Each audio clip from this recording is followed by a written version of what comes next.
મોહન દત્વા દદૃશ ગુણ દોષ યમ યમ કરો તું ચેષ્ટા તયા તયા દુઃખ માં દત્તે. સ્કૂલ ચાલુ છે, છોકરાની નજર બારીની બહાર છે. તમારી નજર ક્યાં છે? લાગતી નથી મને. કોણ આવ્યું અને કોણ? આપણે જ્યાં બેઠા હોઈએ ને, આપણા મનની એક નબળી કડી છે. આપણે જ્યાં બેઠા હોય ત્યાંની મજા આપણે લેતા નથી. આપણી નજર, આપણા વિચાર ક્યાંક બીજે ફરતા હોય છે. ક્યાંક ફરવા માટે ગયા હોય ને તો ત્યાંનો નજારો માણવાની બદલે શું કરતા હોય? બધાને વોટ્સએપ કરતા હોય કે ભાઈ જો કેવું સરસ, અરે ભાઈ તું આવ્યો છે, તું અહીંયા રૂપિયા ખર્ચીને અહીંયા માણવા આવ્યો છે ને તું હવે બીજાને બતાડવા માટે.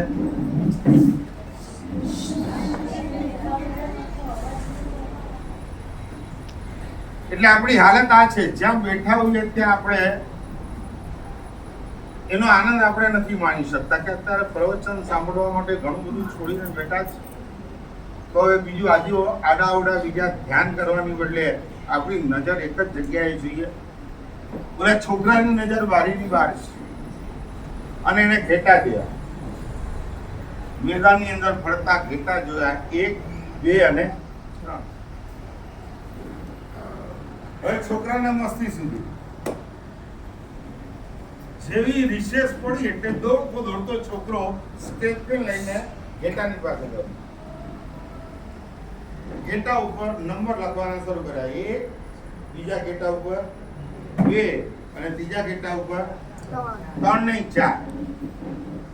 છોકરો છે 1 2 કા 4 આવીને ક્લાસમાં બેસી ગયો. રિસેસ પૂરી થઈ. ઓલા ઘેટા ફરતા ફરતા પ્રિન્સિપલની કેબિનની બહાર જે મેદાન છે ત્યાં આવીને ઊભા છે.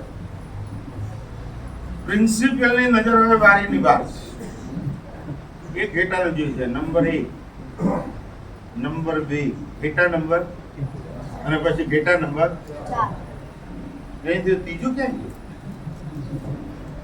ચારે બાજુ નજર કરે, ઘેટું નથી મળતું. એટલે એને વોચમેન મળે કે ભાઈ અહીંયા જો જરા, 4 ઘેટા છે, 3 છે, ત્રીજા નંબરનું ઘેટું દેખાતું નથી, જરા તપાસ કર ગોટી ઘેટું ક્યાંય. પ્રિન્સિપાલ છે, હવે ઓર્ડર આપ્યો એટલે વોચમેને તો ઓર્ડર માનવો જ પડે. નીકળી પડ્યો જોવા માટે. આખું મેદાન, આખું સ્કૂલ, ખૂણે ખાચરે બધે તપાસ કરી, ક્યાંય 3 નંબરનું ઘેટું મળે નહીં. પ્રિન્સિપાલને આવીને કહે, સર ઘેટું નથી મળતું. કે ભલે નહીં, 3 નંબરનું ઘેટું હોવું જ જોઈએ અને અહીંયા દેખાતું નથી, એટલે ક્યાંક ખાડું ઓળું થઈ ગયું છે. બિચારા એના માલિકને ટેન્શન થશે એટલે એને ટીચરને બોલાવ્યા કે જાઓ જરા તપાસ કરો ને, આ 3 નંબરનું ઘેટું નથી દેખાતું, જરા શોધી આવો. સરકાર જેમ મત ગણતરી માટે ઘેટાઓની ગણતરી કરવા માટે કોને લગાડી દીધા? પેલા શિક્ષકો કામે લાગી ગયા, પણ ન મળ્યું. પાછા આવ્યા કે સર નથી મળતું. અને એમણે કીધું કોઈ નહીં, આ છોકરાઓ શોધી આવો. છોકરાઓને છૂટ આપતા, જાઓ 3 નંબરનું ઘેટું શોધી આવો. ચારે બાજુ આખું ગામ ભેગી વળે. આ લોકો મળે છે જ નહીં. 3 નંબરનું ઘેટું છે જ નહીં તો મળે ક્યાંથી? બસ શાસ્ત્ર પણ કહે છે સંસારમાં સુખ છે જ નહીં. તમે ગમે તેટલી મહેનત કરો પણ તમે દોડો છો સવારથી સાંજ સુધી આ સુખ મેળવવા માટે, આ 3 નંબરના ઘેટાને શોધવા માટે દોડ્યા કરો છો. યામ યામ કરોતી ચેષ્ટા. ઉમા સ્વાતિ મહારાજ જ્ઞાનસાર અષ્ટકની અંદર, પ્રસન્નતિ ગ્રંથની અંદર બહુ મજાની વાત કરે છે. સુખ માટે જેમ જેમ તમે પ્રયત્ન કરતા જાઓ છો એમ તમે વધારે શું થાવ છો? સુખી નહીં, પણ શું થાવ? તમારી હાલત ગાડી પાછળ દોડતા કૂતરા જેવી છે. બાઇક ચાલુ કરો ને જેવું ઘરાટ કરતો સ્કૂટર ભાગવા માંડે એટલે પાછળ કોણ દોડે? બોલો, એ પહોંચી શકે તમને? દોડે ખરો પણ પહોંચે? બસ આપણે પણ આપણી દોડ પણ આ કૂતરા જેવી છે. દોડીએ છે ખરા પણ પહોંચતા નથી. દોડ છે, દિશા નથી. ગતિ છે, પ્રગતિ નથી. ભ્રમણ છે પણ ગમન. સુખ માટેનો પ્રચંડ પુરુષાર્થ છે, મહેનત છે. વય બદલાય એમ આપણી સુખની વ્યાખ્યા બદલાતી જાય છે. 2.5 વર્ષનો બાબલો, 2.5 વર્ષનો બાળક છે, એ રડતો હોય તો તમે એને શું આપો? સોનાની લગડી આપો? શું આપો? ચોકલેટ? રમકડું શું આવે? તો મોબાઈલ માંગે છે. એને સૂતી વખતે સોંગ ચાલુ જોઈએ, ખાતી વખતે પણ મોબાઈલ ચાલુ જોઈએ. 2.5 વર્ષના બાબલાને ચોકલેટમાં સુખ દેખાય પણ 18 નો થાય. બોલો, પછી શું જોઈએ? 18 ના યુવાનને ક્રિકેટ અને કેરમમાં સુખ દેખાય છે. એ 28 નો થાય, હોટલ ને ગાર્ડનમાં સુખ દેખાય છે. 38 નો થાય, પૈસા ને પત્નીમાં સુખ દેખાય છે. 48 નો થાય, 58 નો થાય, એટલે પછી આ બધામાં સુખ નહીં. એને પદ અને પ્રતિષ્ઠા. કોઈ સંસ્થામાં ટ્રસ્ટી બનો, ત્યાં પ્રમુખ બનો. સુખની વ્યાખ્યા જેમ મોટા થાય એમ બદલતી જાય છે. સુખ પદમાં નથી. રાહુલ ગાંધીને પદ નથી મળ્યું માટે દુઃખી છે. મમતા, પવાર આ બધા દુઃખી છે ને? અને જેને પદ મળી ગયું છે, બોલો, મળી ગયું છે, શિંદે સુખી છે? રોજ દોડવું પડે, રોજ સ્ટેટમેન્ટ આપવા પડે છે, રોજ કોઈક ને કોઈક આક્ષેપ કરે છે એટલે એના જવાબ મૂકવા પડે છે. બિચારાને રાતના ઊંઘ આવતી નથી. પદ જેને નથી મળ્યું એ દુઃખી, અને જેને મળ્યું છે વધારે દુઃખી. કે આ સરકારને કેમ ટકાવી રાખવી? આપણે પાછા પ્રાઇમ મિનિસ્ટર આપણે પાછા મિનિસ્ટર થશું કે નહીં? ચીફ મિનિસ્ટર પાછા બનશું કે નહીં? બહુ મોટો પ્રશ્ન છે. જેને પદ નથી મળ્યું એ દુઃખી, મળી ગયું એ વધારે દુઃખી. જેને પુત્ર નથી એ દુઃખી છે. એમ થાય 7 પેઢી ચાલે એટલું ધન છે પણ ભોગવનારા વારસદાર કોઈ નથી. અને જેને 4 દીકરા છે, બોલો, જીવતા હોય ત્યારે મા બાપને કોઈ રાખવા તૈયાર નથી હોતા, અને મરી ગયા પછી એના ઘરને એક નહીં કેટલા તાળા લાગે? 4 તાળા લાગે. આ હક મારો છે, મને પણ આમાં ભાગ જોશે. પૈસા નથી એ દુઃખી છે. આવી મોંઘવારીમાં ઘર કેવી રીતના ચલાવવું એ બહુ મોટો પ્રશ્ન છે. અને જેની પાસે ચિક્કાર પૈસા છે, 350 કરોડ રોકડા, બોલો, ગણતા મશીન થાકી ગયું, મશીન. અને છતાં પણ ગણતરી પૂરી ન થઈ. આટલા રોકડા રૂપિયા હોવા છતાં પણ માણસ કેવો છે? જેના લગ્ન નથી થયા, 30-35 ની ઉંમર થઈ ગઈ ને પાત્ર નથી મળ્યું, એ દુઃખી. અને જેના થઈ ગયા છે, થઈ ગયા વાળા કે જો વધારે દુઃખી.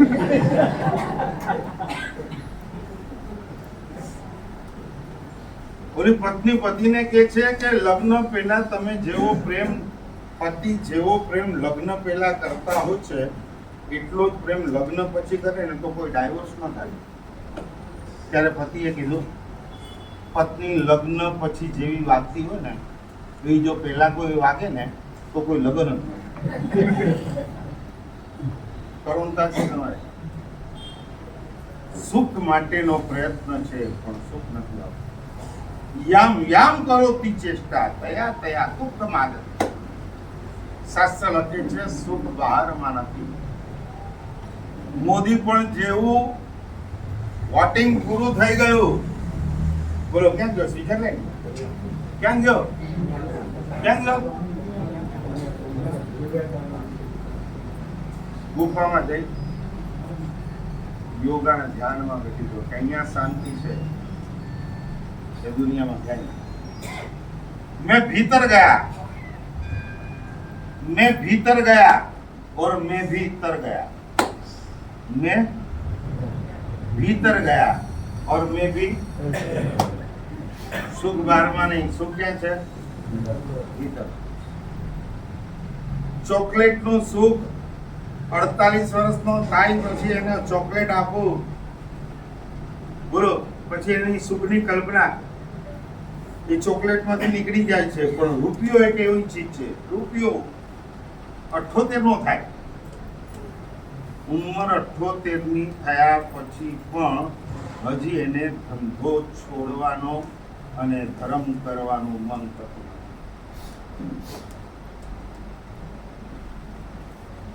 શાસ્ત્ર લખે છે અંદરનું સુખ જેને જોઈએ. જો સુખ અને શાંતિમાં ફરક છે, સુખ અને શાંતિમાં ફરક છે. મેળવવાથી જે મળે એનું નામ સુખ. મેળવવાથી જે મળે, ફ્લેટ મળે, ગાડી મળે, બંગલો મળે,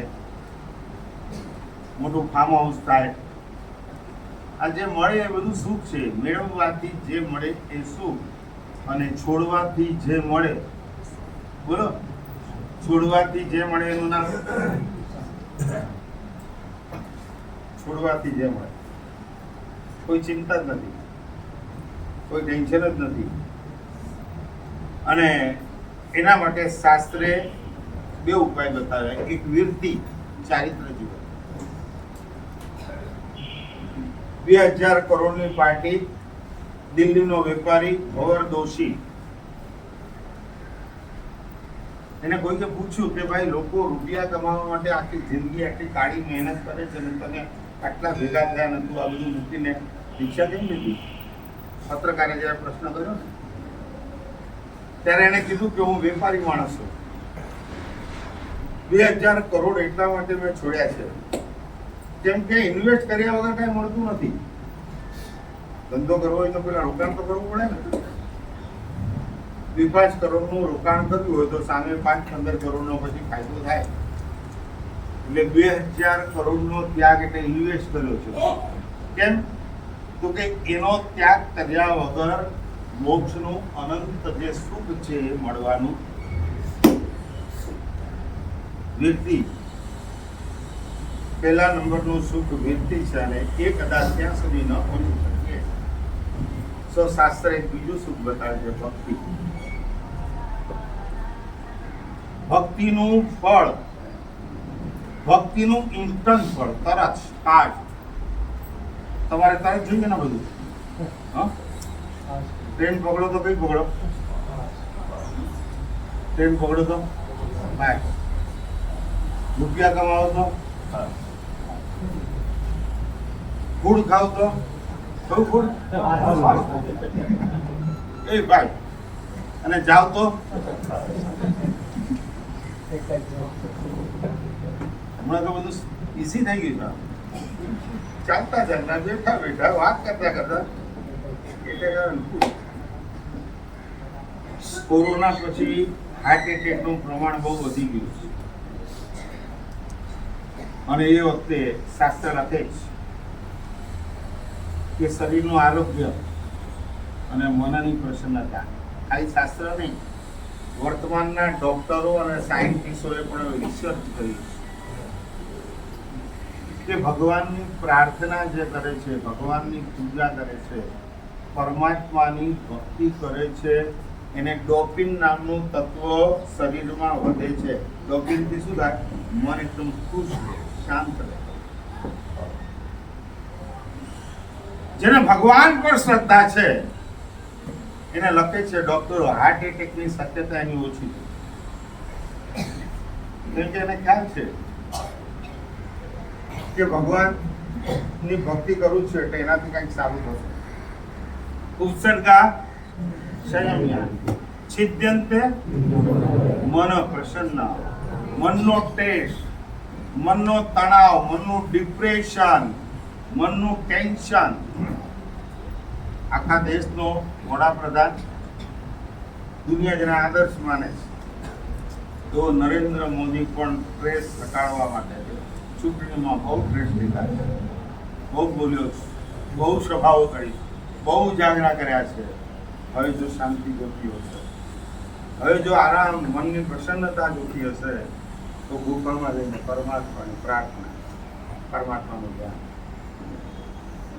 જેને તમે આદર્શ માનો છો, જેને તમે વાટ આપો છો, એ વ્યક્તિ પણ ખુદ માને છે કે પ્રાર્થના વગર શાંતિ, ભક્તિ વગર પ્રસન્નતા નથી, મન પ્રસન્નતા નથી.